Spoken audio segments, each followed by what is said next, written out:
Video ini dibuat untuk menyelesaikan salah satu tugas mata kuliah Ekonomi Industri dengan dosen pengampu Bapak Nairul Edwin Kiki Aprianto, ME.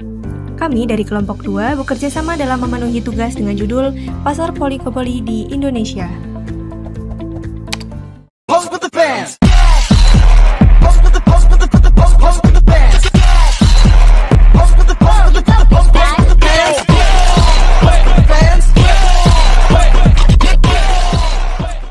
Hai teman-teman, kali ini kelompok kita mau membahas topik yang deket banget sama kehidupan kita sehari-hari. Yap, kalian tahu apa? Pasar oligopoli. Nah, pasar oligopoli ini kan banyak banget nih yang ada di Indonesia. Nah, kita ambil contohnya itu dari industri telekomunikasi yang ada di Indonesia. Itu apa aja? Telkomsel, XL, Indosat, dan lain sebagainya. Ingin tahu kelanjutannya? Mari kita simak sampai akhir.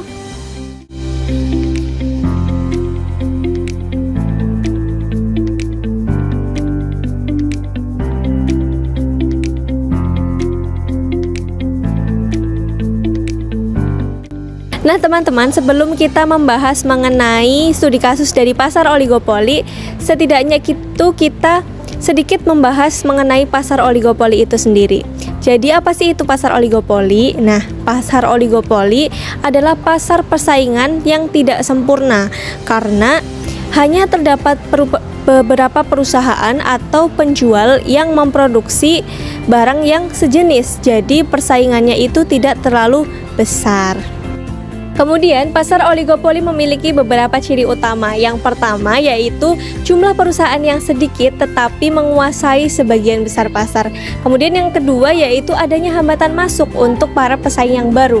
Dan yang ketiga, keputusan satu perusahaan itu biasanya memengaruhi perusahaan yang lain.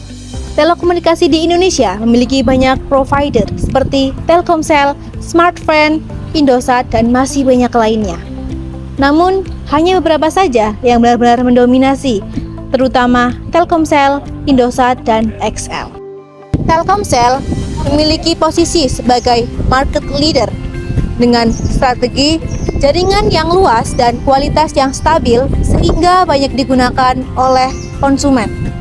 Indosat dan XL menjadi pesaing utama dengan strategi harga lebih terjangkau serta inovasi di layanan digital.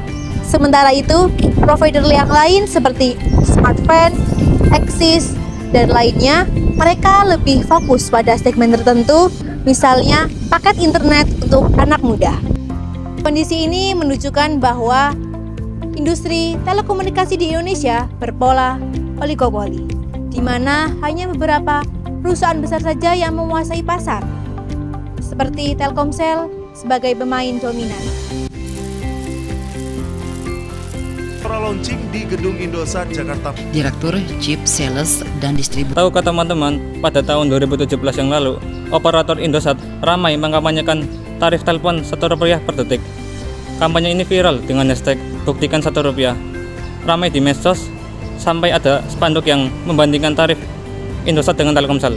Kampanye ini akhirnya terdengar oleh KPPU karena dua hal. Yang pertama, iklan Indosat yang terang-terangan menyindir Telkomsel dan menampilkan paket telepon Rp1 per detik. Yang kedua, adanya isu bahwa Telkomsel memborong produk-produk Indosat agar tetap mendominasi pasar. Jika terbukti benar, Telkomsel bisa melanggar pasal 19B nomor 5 tahun 1999 tentang larangan praktek monopoli yang intinya menghalangi konsumen menjalin hubungan dengan pesaing. KPPU sudah memanggil Indosat dan Telkomsel untuk penyelidikan lebih lanjut, sekaligus mendorong pemerintah membenahi tarif telekomunikasi seluler. Selama ini, strategi pemasaran operator dinilai masih berfokus pada perang tarif untuk menarik pelanggan dari kompetitor. Kalau yang kita perhatikan, pasar oligopoli di industri telekomunikasi ini mempunyai sisi positif dan negatifnya.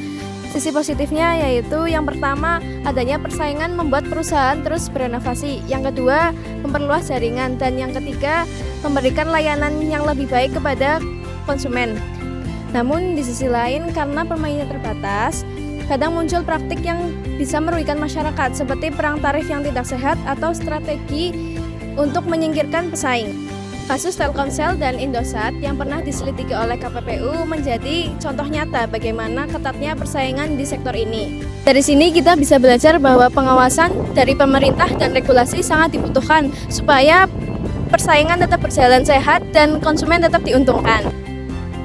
Secara keseluruhan, oligopoli bukan hal yang sepenuhnya buruk, tapi perlu diatur dengan baik. Dengan begitu, perusahaan tetap bisa bersaing, inovasi terus berkembang, dan masyarakat sebagai pengguna bisa merasakan manfaatnya. Demikian penjelasan dari kelompok kami tentang pasar oligopoli di Indonesia dengan studi kasus industri telekomunikasi. Terima kasih sudah menyimak video ini, semoga bermanfaat dan bisa menambah wawasan kita semua.